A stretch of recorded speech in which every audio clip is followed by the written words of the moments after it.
¿Qué tal? Les doy la bienvenida a un programa sui generis y hablando de todo, porque vamos a hablar con Ricardo Infante y efectivamente vamos a proponernos hablar de todo un poco.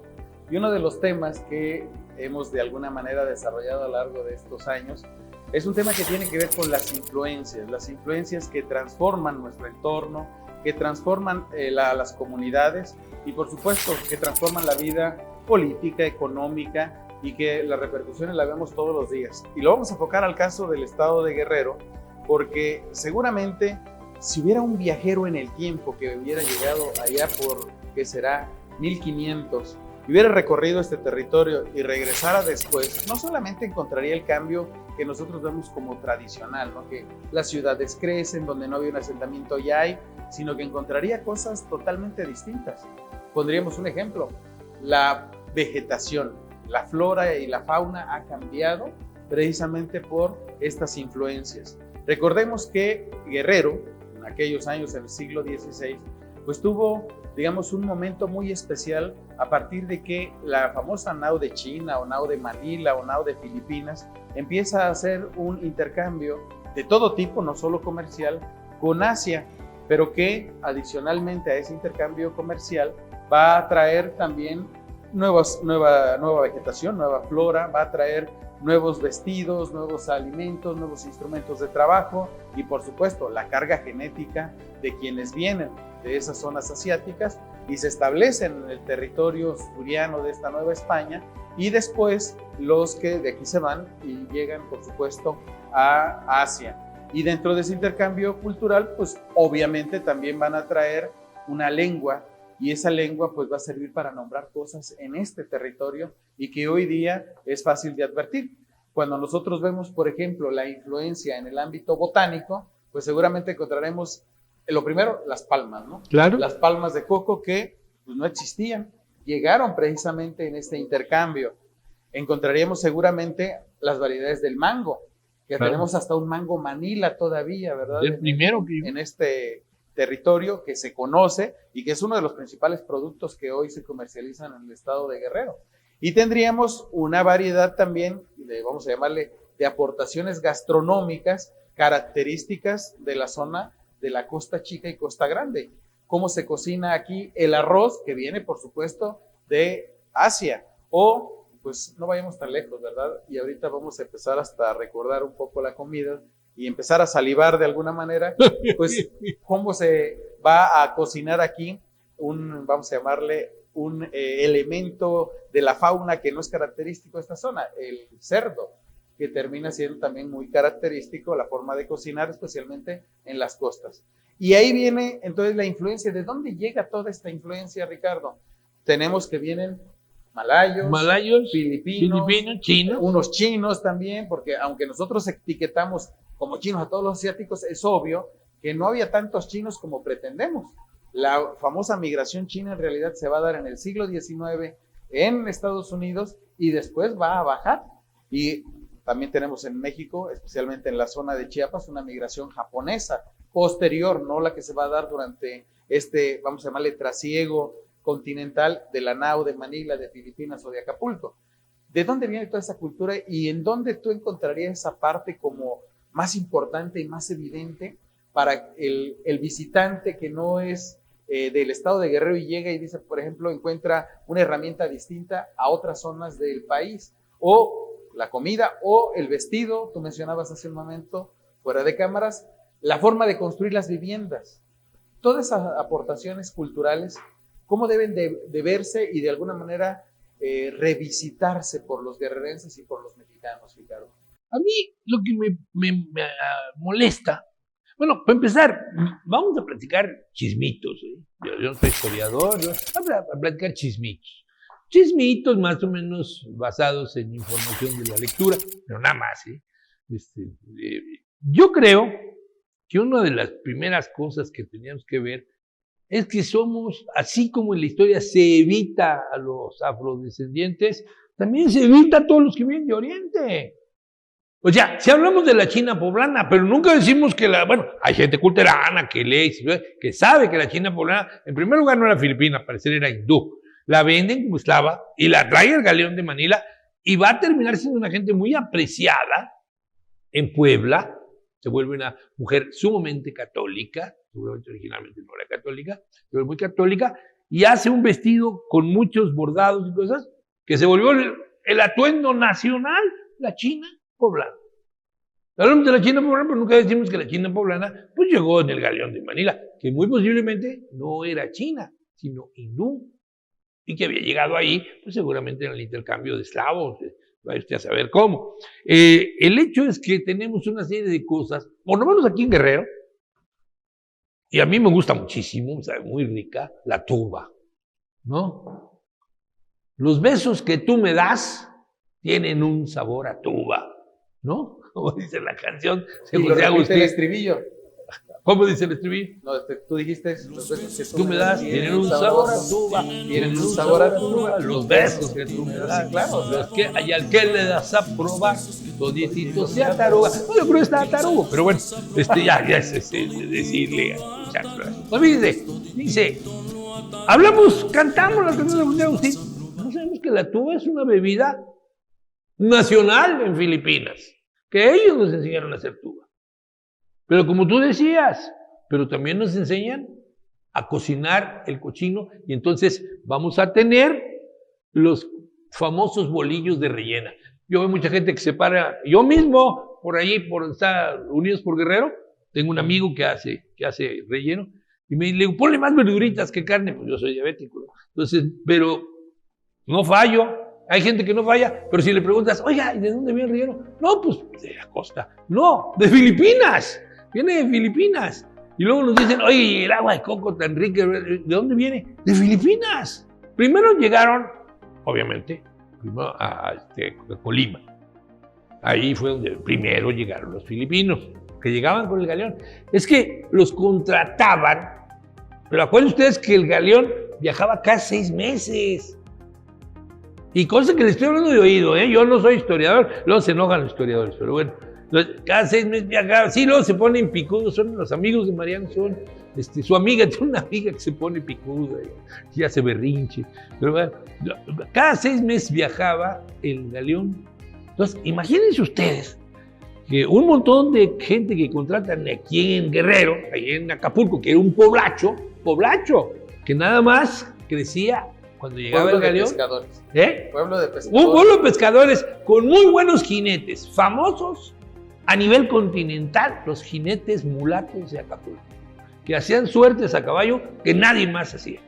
Esa era su fama, lo prestigioso de Acapulco era sus jinetes mulatos. Bueno, pero vamos a esto. Ok, contratan una serie de gente a Acapulco y se los llevan.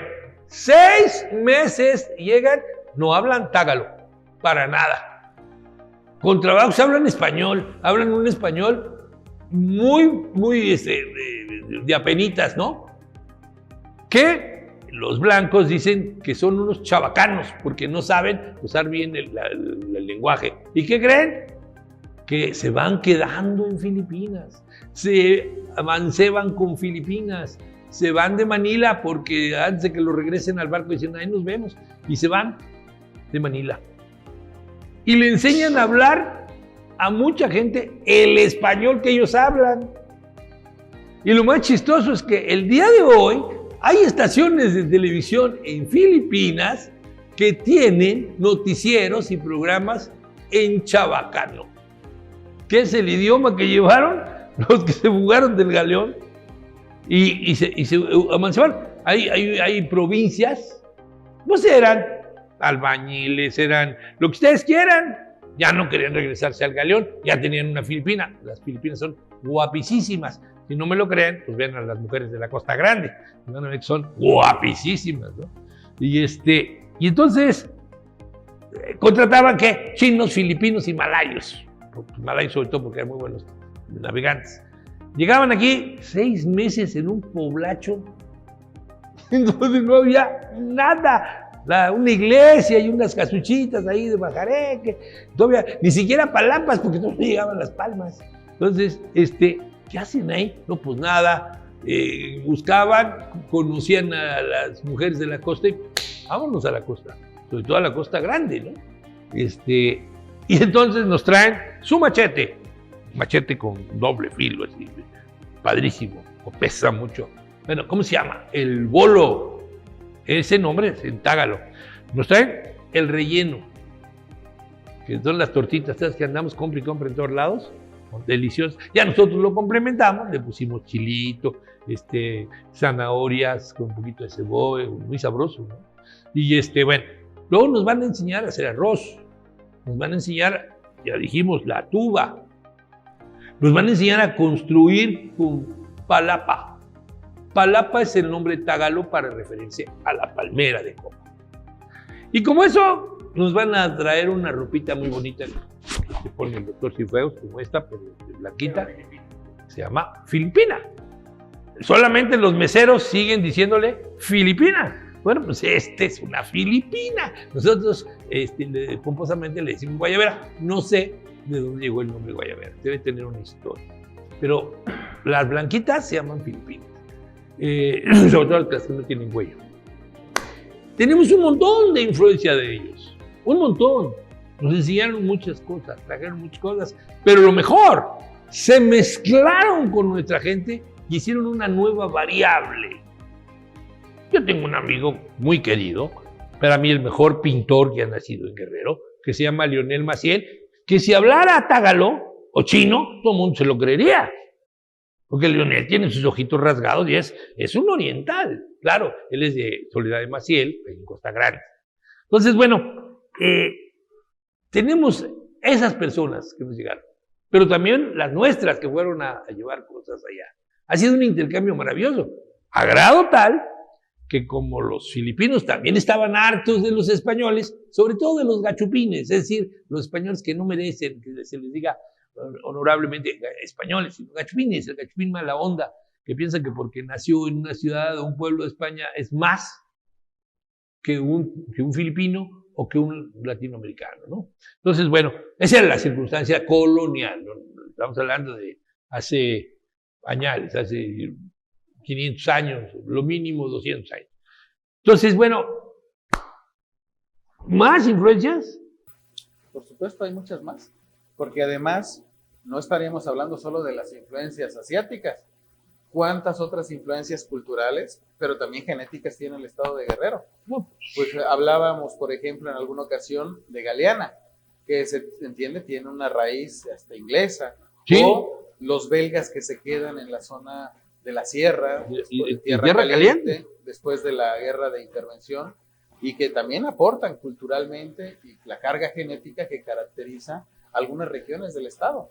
Hay que ver las características que tienen en la zona de la Costa Chica que se diferencian de la Costa Grande, por ejemplo. Es más, ¿cómo se autodenominan ellos? En alguna ocasión, en una entrevista que hicimos a un cronista de Costa Grande, decía, no, es que nosotros no somos negros, por ejemplo, negando esa raíz que es evidente.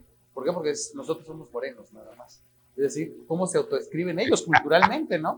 Pero que también marca esas diferencias y que pues, yo creo que podríamos todavía ampliar más si lo vemos a otras aportaciones culturales que podría ser el arte. Por ejemplo, la laca de Olinalá, que también es característica de la zona y que es evidente, debe tener una remembranza asiática por ser parte de ese camino hacia Puebla. Una parte. Hay una parte que efectivamente viene de las lacas chinas, como las lacas que se hacen en Michoacán. Y hay otra parte que es una vertiente auténticamente prehispánica, que está hecha con una serie de elementos, entre ellos elementos naturales, tierras de colores, ¿no? Que se llaman maques. Y que nosotros siempre decimos que las lacas son de Olinalá, pero resulta que los maques no son de Olinalá. También se hacen maques. Los maques se hacía una base, se ponía un color y con una cuñita de madera o una punta de una pluma se van haciendo un esgrafiado, perdón el francofilado, pero no sé cómo decirlo de otra manera, pero van rayando ahí y son estas cajitas preciosas y cobres grandes que no están pintados, están socavado lo que se va a ver. O sea, en términos franceses es esgrafiado, y bueno, a mí me lo enseñaron así en la escuela de arte, ¿no? Esgrafiado. Pero tenemos dos variables, la que llegó de China y la nuestra, la de aquí. Las dos las asumimos como nuestras. Las dos son nuestras. Las dos las queremos. ¿Por qué? Porque ser mexicano es una mezcla de cosas. O sea, no podemos hacer mole poblano si no tiene chocolate. Sí, pero a lo mejor no podemos hacer no sé qué cosa si no tiene canela, que viene de Ceilán, ajonjolí, cebolla, ¿no? Entonces, si no, ¿el qué? El ajo. El ajo, ¿sí? Entonces tenemos una mezcolanza, eso somos. Toda esa mezcla de cosas somos, toda esa mezcla. A los filipinos les da mucho gusto todavía hablar en chabacano.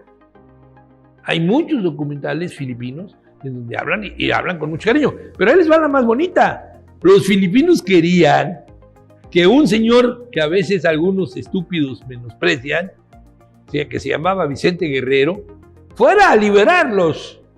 Y hay canciones filipinas hablando del gran general Guerrero que los va a ir a liberar. ¿Cómo las hubo en Cuba?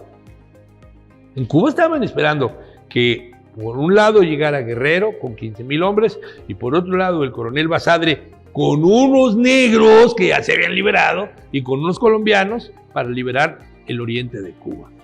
Pero lo más bonito que me he encontrado es que nosotros siempre menoscabamos nuestras influencias. ¿Y qué creen? Fíjense que me cuentan en un libro de historia que estaba consultando ayer que República Federativa de México y presidente de la República es un término que un cubano le aconsejó a Morelos. Fue un cubano que le digo, ¿y por qué no una república federativa que se llame Estados Unidos? O sea, el término se lo sugirió a un independentista, un cubano. ¿Por qué? Porque no teníamos grandes diferencias con Filipinas y con Cuba. ¿Por qué? Porque administrativamente dependían de la Nueva España. O sea, Filipinas era una capitanía. Cuba era una capitanía. ¿De dónde dependían? De la Nueva España. En La Habana Vieja, yo tuve la oportunidad de trabajar 21 años con los cubanos en cuestiones de arte y de etnografía. Les dicen, ¿ves estas piedras? Me decían, sí, pues son de tu tierra. ¿Cómo? Sí, los barcos que venían de Veracruz las traían de lastre. Como se iban a llevar toda la producción americana a España, bajaban las piedras. Entonces decían, ¿y ahora qué hacemos con estas piedras? Piedras de río. Pues vamos a empedrar. Y entonces empedraron todo el centro de La Habana, porque es La Habana Vieja, que es la parte bonita, ¿no? La parte preciosa. Y entonces hubo un virrey que dijo, no, enfrente perdón, virrey, pero un capitán general, perdón. Entonces un capitán general dijo, no, los carruajes suenan mucho en las piedras. ¿Y qué creen que hizo? Copió a los rusos. Y entonces, claro, los rusos del siglo XVIII, XVII, ¿no? Mandó cortar tronquitos de madera y de esa calle es de madera. Allí no suenan si pasa un carro, no suenan. Entonces, somos de tocho y no tenemos por qué sentirnos mal. Y además, Ricardo, yo creo que también hay que hacer una remembranza de esas cosas que también se advierten en ese intercambio. Alguna vez, platicando en Acapulco, del desembarco de la nao de China, de Manila, de Filipinas, lo que pasaba con la corrupción, ¿no? El contrabando que ya está presente en este momento hace siglos, sí. Desde hace siglos, ¿no? Y que al final del día se traduce en esa explicación como el intercambio comercial que nosotros vemos tan neutro, en ocasiones pues está marcado por prácticas totalmente corruptas y que nos permite hablar hasta de piratas, por llamarle de alguna manera, ¿sí? De piratas ahí en el puerto de Acapulco, en la zona de Acapulco, que tiene además elementos muy importantes porque se da en la zona de Puerto Marqués, que pues, en algunos libros de arqueología se dice que es además el lugar donde hay cerámica más antigua. 4,000 años tiene la cerámica. Hay muchos elementos culturales ahí que valdría la pena recordar. Todo Acapulco, al menos la parte del centro de Acapulco, las investigaciones que están realizando, por ejemplo, el Instituto Nacional de Antropología e Historia, permiten ver que hay muchos restos ahí de lo que ocurría que nosotros no nos imaginamos, que es que traían las vajillas y se rompían en el viaje, se rompían en la descarga y eran desechadas ahí mismo, enterradas en Acapulco, abandonados. ¿Por qué? Pues porque era una pérdida. O lo que mencionas, que muchas veces cada uno de los que iban a comprar, porque eran agentes comerciales, llevaba a sus servidores, a sus sirvientes o a sus esclavos y los dejaba allá y compraba otros y los traía, y que era un intercambio de esclavos, vamos a llamarle subrepticio, de contrabando los metían. Y esto es muy importante, ¿no? También mencionar que esa actividad comercial también estuvo acompañada de malas prácticas, de la corrupción. Sí, absoluto. Fíjense, el galeón tomaba la corriente del Kuroshio. Esa corriente del Kuroshio que la descubre un fraile, es un fraile que se da cuenta que existe. Es una historia padrísima de el padre Urdaneta. El padre Urdaneta, al ser sacerdote, llega a las Molucas y allí tienen una serie de reyertas y tal. El caso es que su barco se hunde y Urdaneta y los que iban en su barco se tienen que quedar allí. Y los portugueses habían desarrollado técnicas de marinería y conocimientos de marinería extraordinarios. Entonces, fíjense, yo me lo imagino, porque Urdaneta terminó teniendo una hija, es decir, tenía muy buena relación con los habitantes de ahí. Y Urdaneta es el único que sabe que hay una corriente que sale de las Filipinas, sube hacia el Japón, por eso el nombre es el Japón, Kuroshio, sigue hacia el norte de América y baja desde casi la parte de Alaska por toda la costa hasta llegar a Acapulco. Primero no llegaba a Acapulco, llegaba a Barra, la idea era que llegara a Barra de Navidad o la capital de este estado, de Colima, ¿no? Entonces resulta que alguien, que me imagino que fue Urdaneta, dijo: la bahía de Acapulco es mucho más acogedora, que es una bahía, la bahía de Santa Lucía es muy pequeñita, es muy bonita, es protectora, si se fijan, pues como una herradura. Entonces era mucho más protectora que bajar a mar abierto. Entonces, ¿qué pasó? Que es Urdaneta el que hace este viaje, se lo pide el rey de España, y lo avala el virrey.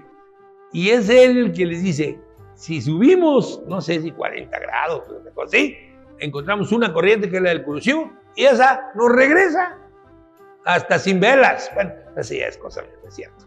Pero esa ya fue mía. Es de mi cosecha. Es de mi cosecha, pero no, Urdaneta no dijo eso. Pero encuentran la tornavuelta. Pero ahí les va. En esa tornavuelta se va a poner en práctica el dicho de los virreyes: Dios está en el cielo, el rey está en España y yo estoy aquí y me sirvo con la cuchara grande, y además todo lo que venga de España, acátese, pero no se cumpla, más acátese. Sí señor general, aunque no lo cumplas. Entonces, ¿qué hacían? Tiraban las balas de cañón que traían para proteger el galeón de Manila, las tiraban, no voy a tirar los cañones, tiraban las balas para traer contrabando. Y luego, ¿qué hacían? El momento en que tocaban San Blas o Barra de Navidad, lo que sea, órale, rápido, ¿qué van a querer? Miren, aquí están lacas chinas, aquí está mantones de Manila, ¿no? Como aquel de: ¿dónde vas con mantón de Manila? ¿Dónde vas con vestido chinés? O sea, los bordados de chinos y los mantones de Manila, hasta canción les hicieron, ¿no? Entonces, se vendía el contrabando por toda la costa. En Acapulco, en Puerto Marqués, hay un muelle ya estropeadísimo, con clavos hechos a mano.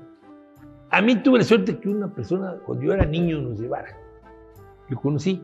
Y yo le preguntaba: oiga, amigo, ¿y aquí qué era? El muelle de los piratas. En realidad era el muelle de los contrabandistas. Ahí llevaban las cosas que no iban a entregar cuando los comerciantes ya estaban esperando. Pero ¿qué otra cosa? Aparte de contrabando y joyas que llegaban preciosas, labrados de marfil, cristos de marfil preciosos, ropa deshilada, todo esto. Aparte de eso, ¿qué nos llegó? Nos llegó la música. Y entonces tenemos las cuecas, las marineras peruanas. No podían los chilenos negociar con nosotros, pero los peruanos sí. Entonces contrataban marinos y venían, y entonces enseñaban a nuestros costeños a bailar la cueca y la marinera. y nosotros les decimos chilenas guerrerenses. Si quieren ustedes, busquen en internet, busquen la cueca o las marineras peruanas y se van a quedar sorprendidos. Es igualito a una música nuestra de la costa chica. Entonces, además trajeron el tipo de resgado de la guitarra, las canciones, y hay por ahí un rescate que hizo Oscar Chávez, que en paz descanse, que era él y su padre fue un gran rescatador, él también, pero su padre era el que le rescató la mayoría de las canciones, que decía: linda morenita, ya me voy de aquí, voy a embarcarme para Guayaquil. Si la suerte quiere, pronto volveré. Luego, Acapulco, hay quien pudiera, que no me acuerdo qué, sobre tu cielo. El caso es que es un ecuatoriano que le hace una canción a Acapulco y a la novia que tiene en Acapulco. O sea, que también tenemos de Sudamérica esa gran influencia que nos da el intercambio cultural marino, ¿no? Claro, y ese intercambio cultural generó otras expresiones también de lo característico de Acapulco. Sin lugar a dudas, hay una edificación que es derivada de la existencia de ese intercambio comercial, el Fuerte de San Diego, sí, que es un baluarte precisamente erigido para proteger ese intercambio comercial precisamente del pirataje, de los piratas, los ingleses, ¿no? Y que al final del día, pues bueno, es una construcción característica con una presencia en toda la costa del Pacífico prácticamente única. En alguna ocasión nos invitaron del Fuerte de San Diego precisamente para hablar sobre estos procesos de creación y las novedades, la innovación que representaba la construcción de este fuerte en aquella época, con una estructura totalmente distinta, en forma de estrella, totalmente distinta a los fuertes tradicionales, ¿no? Que es también parte de toda esta construcción o construcciones que están con intercambio. Porque eso nos llevaría a ver la otra parte cultural, Ricardo. En el estado de Guerrero, la mayoría de los guerrerenses a veces ignoramos que hay miles de sitios arqueológicos que no han sido descubiertos, estudiados, y apenas vemos una docena, pongamos 100 sitios arqueológicos en Guerrero, pero hay miles. Aquí en Chilpancingo, la gente va a construir y ¡pum! Sale una olla, y ¡pum! Sale un metate. Lo que dices, en muchas comunidades todavía se sigue, o cuando se araba todavía, ¿cómo no? Al meter el arado salía algún vestigio, un entierro, por ejemplo. Yo cuando llegué a Guerrero, el primer lugar de Guerrero donde yo me enamoré fue el Alto Balsas. En el Alto Balsas es muy normal que la gente que anda labrando, ¡pum!, de repente tope con jarrones, con jarras, con ropa, con mil cosas, ¿no? Y bueno, ahí mismo en la zona del Alto Balsas, las innovaciones novedosas. Nosotros vemos, cuando pasamos por Xalitla, toda la venta, la vendimia de, por ejemplo, el amate, y decimos, no, esto viene desde época inmemorial. Y yo me enteré por ti que en realidad todo esto del amate es algo nuevo, que tendrá 50 años, que es trabajado así. Cuando mucho, 60 años. Imagínate. O sea, el director del Instituto Nacional de Antropología le dice a los ceramistas que en esa hoja de amate que viene de San Pablito, Miahuatlán, en el estado de Puebla, ahí se hacen los amates, le pinten las mismas cosas que pintaban en la cerámica, y ahí nace la cultura del amate. Imagínate, son cosas nuevas. La cultura del estado de Guerrero es inabarcable para un solo programa, pero es necesario conocerlo. Sí, ahora, lo sabroso es que platiquemos, como se llama su programa, platiquemos, no se trata de que lo que dijeron eso es, no, yo como se los cuento, me lo contaron.